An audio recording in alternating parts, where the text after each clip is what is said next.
वंदे मातरम विद्यार्थियों और किसी भी कंपटीशन की तैयारी करने वाले विद्यार्थियों, आज हम पॉलिटिकल साइंस के एक महत्वपूर्ण टॉपिक संसदीय प्रस्ताव पार्लियामेंट्री मोशंस के बारे में अध्ययन करेंगे, जिसके अंतर्गत स्थगन प्रस्ताव, ध्यानाकर्षण प्रस्ताव, विशेषाधिकार प्रस्ताव, निंदा प्रस्ताव, कटौती प्रस्ताव, अविश्वास प्रस्ताव, विश्वास प्रस्ताव और धन्यवाद प्रस्ताव समेत तो कुछ महत्वपूर्ण जो प्रस्ताव है उनके बारे में अध्ययन करेंगे। आशा करता हूँ ये वीडियो सारे आपके लिए बहुत उपयोगी रहेंगे। मैंने इस श्रृंखला में काफ़ी वीडियो अपलोड किए हैं और नेक्स्ट कुछ और टॉपिक पे भी मैं वीडियो अपलोड करूँगा, तो चैनल पे बने रहिए। और अगर ये आपको पसंद आए तो अपने साथियों को भी शेयर करें। तो आइए शुरू करते हैं। मैं कोशिश करूँगा कि थोड़ा फास्ट बताऊँ, नहीं तो वीडियो काफ़ी लंबे हो जाते हैं जिसको फिर देखने में आपको समस्या आती है। तो आइए शुरू करते हैं। पहला है संसदीय प्रस्ताव। संसदीय प्रस्ताव संसद में संसद सदस्यों द्वारा अपनी बात रखने का एक माध्यम है।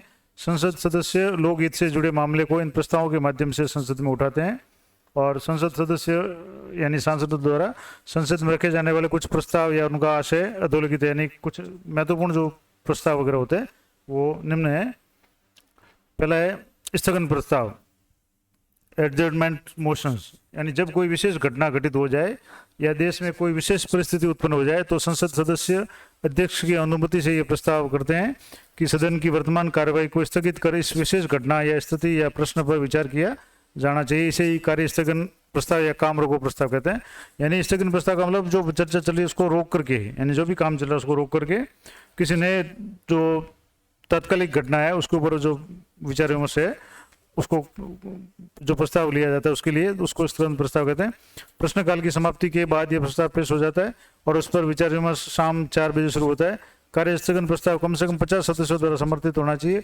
अध्यक्ष कार्य स्थगन प्रस्ताव की अनुमति तभी देता है जब ये लोक महत्व के निश्चित विषय से संबंधित हो और इसका कोई तथ्यपरक आधार हो और ये अत्यंत आवश्यक प्रकृति का हो, यानी जो बहुत ही महत्वपूर्ण मामला हो तभी अध्यक्ष इस स्थगन प्रस्ताव या काम रोको प्रस्ताव की अनुमति देते हैं।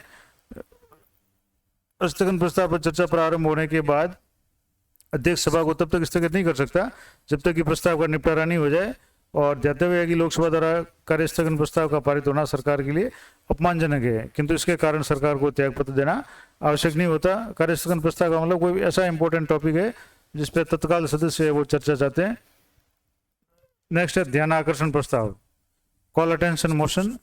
अध्यक्ष की अनुमति से जब कोई संसद सदस्य किसी मंत्री का ध्यान सार्वजनिक हित की दृष्टि से अत्यंत महत्वपूर्ण विषय की ओर आकर्षित करता है या उससे संबंधित प्रश्न पूछता है तो उसे ध्यान आकर्षण प्रस्ताव कहते हैं।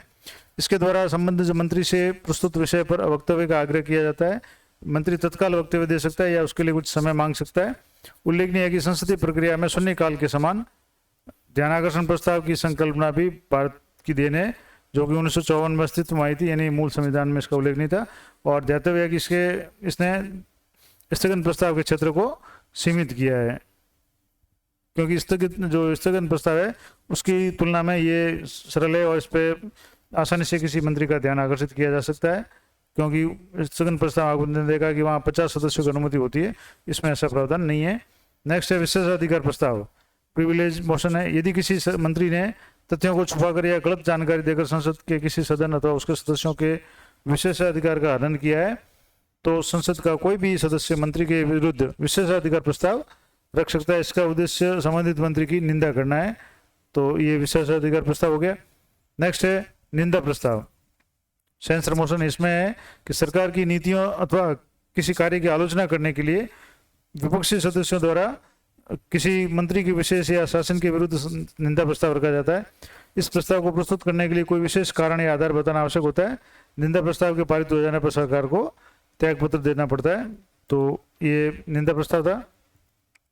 अब एक कटौती प्रस्ताव, कट मोशन, यानी बजट की मांगों में कटौती हेतु रखे गए प्रस्ताव को कटौती प्रस्ताव कहते हैं।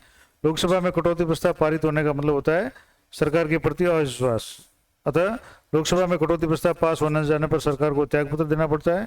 कटौती प्रस्ताव को स्वीकृति देना पीठासीन अधिकारी के विवेक पर निर्भर करता है और कटौती प्रस्ताव निम्न 3 प्रकार का होता है जिन्हें भिन्न भिन्न उद्देश्यों से रखा जाता है। अब कटौती प्रस्ताव के जो 3 प्रकार कौन कौन से हैं, तो पहला प्रस्ताव है नीतिगत कटौती, डिसअप्रूवल ऑफ पॉलिसी कट। ये प्रस्ताव किसी विशेष मांग के तहत आने वाली किसी नीति को अस्वीकृत करने के लिए लाया जाता है और इसके द्वारा मांग की गई राशि में से 1 रुपये की कटौती का प्रस्ताव को रखा जाता है। इस प्रस्ताव को प्रस्तुत करते समय सदस्य को यह बताना पड़ता है कि वह किस नीति में कटौती करना चाहता है। ये कटौती प्रस्ताव का सबसे गंभीर रूप है, यानी जो 3 रूप है उसमें सबसे गंभीर रूप ही है नीतिगत कटौती। और इस चर्चा को उठाने के लिए मामले का संक्षिप्त वर्णन करते हुए तो इसके कारणों को दर्शाते हुए चर्चा उठाने वाला सदस्य इसकी सूचना महासचिव को देता है और चर्चा का जो स्वीकार्यता के संबंध में निर्णय अध्यक्ष या सभापति, यानी लोकसभा होगी तो अध्यक्ष और राज्यसभा होगी तो सभापति द्वारा किया जाता है। यथास्थिति अध्यक्ष या सभापति अल्पकालीन चर्चा के लिए बैठक की समाप्ति पर या उसके पूर्व 1 घंटे का समय नियत कर सकता है। तो ये चर्चा थी। दूसरी जो चर्चा कटौती प्रस्ताव है वो है अर्धगत कटौती, यानी इकोनॉमिक कट। ये प्रस्ताव किसी विशिष्ट मद के लिए मांगी गई राशि में कमी करने के लिए लाया जाता है और इसका मूल उद्देश्य खर्चे में कमी लाना होता है। तीसरा जो प्रस्ताव है वो प्रतीक कटौती, यानी टोकन कट इसको कहते हैं। ये प्रस्ताव सरकार के उत्तरदायित्व से संबंधित किसी विशेष विषय के संबंध में रोष प्रकट करने के लिए लाया जाता है। सामान्यतः इस प्रस्ताव में 100 रुपये की कटौती की जाती है। तो ये कट मोशन या कट टोकन कट हो गया। इस तरह से ये 3 प्रकार के प्रस्ताव हो गए कटौती प्रस्ताव। अब है अविश्वास प्रस्ताव, काफी महत्वपूर्ण शब्द है। नो कॉन्फिडेंस मोशन कई बार लोकसभा में इसका उपयोग किया गया है। तो भारत के संविधान में अविश्वास प्रस्ताव का उल्लेख नहीं है। संविधान के अनुच्छेद 118 के तहत संसद के प्रत्येक सदन को यह शक्ति दी गई है कि वह अपनी प्रक्रिया और अपने कार्य संचालन के विनियमन के लिए नियम बना सकेगा। अतः लोकसभा ने अपने नियम 198 के तहत मंत्रिपरिषद के विरुद्ध अविश्वास प्रस्ताव की प्रक्रिया के लिए एक नियम बनाया है। अविश्वास प्रस्ताव केवल लोकसभा की कार्रवाई के साथ ही जुड़ा हुआ है। इसे लोकसभा में विपक्षी दलों या विपक्षी दलों द्वारा दल या विपक्षी दल, यानी एक दल या कोई भी विपक्ष के जो भी शब्द मिल करके प्रस्तुत कर सकते हैं। और इसमें होता क्या है कि जो अविश्वास प्रस्ताव है उसमें लोकसभा के कम से कम 50 सदस्यों द्वारा अविश्वास प्रस्ताव का अनुसंधान करना आवश्यक है, यानी उसका समर्थन करना आवश्यक है। और इसे प्रस्तुत करने के लिए कोई विशेष कारण या आधार बताना आवश्यक नहीं है। इस प्रस्ताव के द्वारा मंत्रिपरिषद में अविश्वास प्रकट किया जाता है। अविश्वास प्रस्ताव पर विचार विमर्श हेतु समय का निर्धारण सामान्यतः कार्य मंत्रणा जो समिति होती है, बिजनेस ऑडिशरी जो कमेटी होती है, उसके द्वारा किया जाता है। और प्रस्ताव पर विचार विमर्श पूर्ण होने के पश्चात अध्यक्ष उसे लोकसभा में मतदान हेतु रखता है, यानी अविश्वास प्रस्ताव के बाद में मतदान होता है। और यदि लोकसभा में यह प्रस्ताव पारित हो जाता है, यानी कि अगर अविश्वास प्रस्ताव के पक्ष में अधिक मत पड़ जाते हैं तो मंत्रिपरिषद को त्याग पत्र देना पड़ता है, यानी ये सरकार के विरुद्ध एक प्रस्ताव होता है। ध्यातव्य है कि सर्वप्रथम अविश्वास प्रस्ताव जवाहरलाल नेहरू के मंत्रिपरिषद के विरुद्ध 1963 में आचार्य कृपलानी द्वारा लाया गया था, जो कि गिर गया था। अब तक लोकसभा में कुल 27 बार अविश्वास प्रस्ताव रखे गए हैं, जिनमें से 26 बार प्रस्ताव पारित नहीं हो सके। एक बार 1978 में प्रधानमंत्री मोरारजी देसाई ने प्रस्ताव पारित होने से पूर्व ही त्याग पत्र दे दिया था। और 27वां जो अविश्वास प्रस्ताव है डॉक्टर मनमोहन सिंह की सरकार के विरुद्ध में 21 जुलाई 2008 को लाया गया था, जो 19 मतों से गिर गया था। यानी अधिकांश जो भी प्रस्ताव है वो पारित नहीं हो पाए और सरकार को इस्तीफा देने की आवश्यकता नहीं पड़ी है। तो ये कुछ इसका ऐतिहासिक परिदृश्य थे। सबसे प्रथम जो अविश्वास प्रस्ताव है वो पंडित जवाहरलाल नेहरू के कार्यकाल में 1963 में आचार्य कृपलानी द्वारा लाया गया था। नेक्स्ट है विश्वास प्रस्ताव। एक तो हो गया अविश्वास प्रस्ताव, दूसरा है विश्वास प्रस्ताव, मोशन ऑफ कॉन्फिडेंस। शून्यकाल के समान ही विश्वास प्रस्ताव भी भारतीय संसदीय व्यवस्था की देन है, क्योंकि संसदीय व्यवस्था के अंतर्गत सिर्फ अविश्वास प्रस्ताव का ही प्रावधान होता है, विश्वास प्रस्ताव का कोई प्रावधान नहीं है। तो विश्वास प्रस्ताव प्रधानमंत्री या मंत्रिपरिषद के किसी सदस्य द्वारा लाया जाता है। अब आप इसमें थोड़ा सा अंतर देखना कि जो अविश्वास प्रस्ताव है वो विपक्ष के द्वारा लाया जाता है या विपक्ष के किसी सदस्य द्वारा लाया जाता है, जबकि जो विश्वास प्रस्ताव है वो सरकार के किसी अंग यानी प्रधानमंत्री या मंत्रिपरिषद के किसी सदस्य द्वारा लाया जाता है। जब राष्ट्रपति को इस बात का संदेह होता है कि प्रधानमंत्री को लोकसभा में बहुमत प्राप्त नहीं है तो वो उससे विश्वास प्रस्ताव लाने के लिए कहता है। अतः इसका उद्देश्य ये साबित करना होता है कि प्रधानमंत्री को लोकसभा में बहुमत प्राप्त है। ये विश्वास प्रस्ताव हो गया, यानी प्रधानमंत्री या सरकार खुद सिद्ध करती है कि उसके पास विश्वास है, बहुमत है। जबकि अविश्वास प्रस्ताव में विपक्ष ये सिद्ध करने की कोशिश करता है कि सरकार के पक्ष में समर्थन या संख्या नहीं है। तो दोनों एक दूसरे के विपरीत हो गए। यदि सदन में विश्वास प्रस्ताव पास नहीं होता है तो प्रधानमंत्री को त्याग देना पड़ता है, यानी अविश्वास प्रस्ताव पास होता है तो देना पड़ता है, विश्वास प्रस्ताव पास नहीं होता तो देना पड़ता है। सर्वप्रथम 1979 यानी 79 में चौधरी चरण सिंह को सदन में विश्वास मत हासिल करने के लिए कहा गया था। उन्होंने विश्वास प्रस्ताव पर विचार होने से पूर्व ही अपना त्याग पत्र दे दिया था। और 1990 में वीपी सिंह और 1997 में एच.डी. देवगौड़ा ने भी विश्वास मत प्राप्त न करने पाने के कारण अपना त्याग पत्र दे दिया था। तो ये कुछ ऐतिहासिक परिदृश्य हो गया इसके संबंध में। अब है धन्यवाद प्रस्ताव। ये भी काफी इंपॉर्टेंट है। संसदीय शासन प्रणाली में प्रत्येक वर्ष प्रथम जो सत्र के आरंभ में और प्रत्येक आम चुनाव के पश्चात जब नई सरकार का गठन होता है तो प्रथम सत्र के आरंभ में राष्ट्रपति संसद के दोनों सदनों को एक साथ संबोधित करता है, जिसमें वो सरकारी नीतियों कार्यक्रमों का संक्षिप्त विवरण प्रस्तुत करता है और इसे राष्ट्रपति का विशेष अभिभाषण कहा जाता है। तो इसको अनुच्छेद 87 के अंतर्गत दिया गया है कि राष्ट्रपति का अभिभाषण के पश्चात राष्ट्रपति को धन्यवाद ज्ञापित करने के लिए सरकार द्वारा संसद के प्रत्येक सदन में धन्यवाद प्रस्ताव लाया जाता है और प्रस्ताव पारित होने पर यह माना जाता है कि सरकार की नीतियों को सदन पर विश्वास है, यानी सदन का विश्वास प्राप्त है सरकार को। तो ये धन्यवाद प्रस्ताव है, ये राष्ट्रपति के समर्थन में या राष्ट्रपति जब अभिभाषण देता है उसके बाद में उसको धन्यवाद ज्ञापित करने के लिए सरकार द्वारा लाया जाता है। किंतु यदि लोकसभा प्रस्ताव को अस्वीकृत कर देती है तो सरकार को त्यागपत्र देना पड़ता है।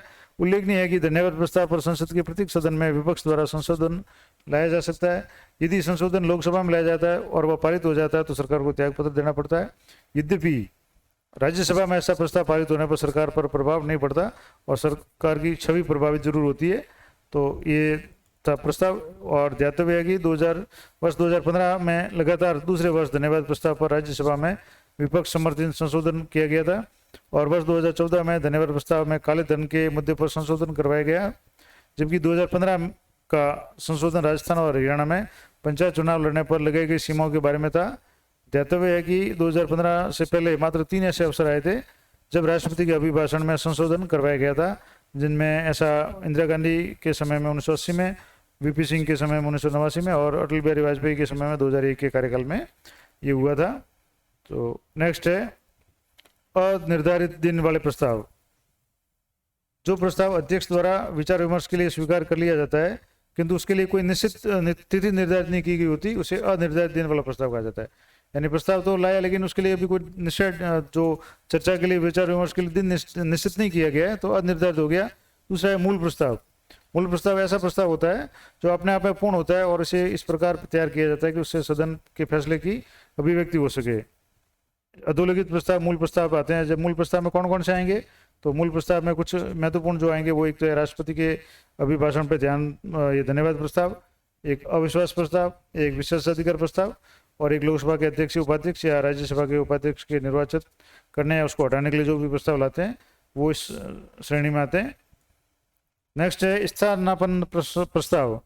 मूल प्रस्ताव के स्थान पर, यानी स्थानापन्न यानी उसके स्थान पर, यानी मूल प्रस्ताव के स्थान पर या उसके विकल्प के रूप में पेश किया जाने वाला जो प्रस्ताव है वो स्थानापन्न प्रस्ताव कहा जाता है और स्थानापन्न प्रस्ताव मूल प्रस्ताव को पेश किए जाने से पूर्व पेश किया जाता है। नेक्स्ट है संशोधन प्रस्ताव।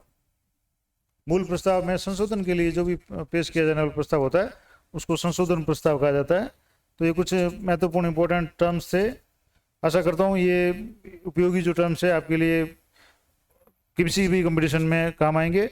और अगला जो टॉपिक होगा राजनीति विज्ञान से संबंधित, उसमें लोकसभा अध्यक्ष, उपाध्यक्ष, राज्यसभा के सभापति, उप सभापति, इनके शक्तियों के बारे में, इनके निर्वाचन के बारे में चर्चा करेंगे।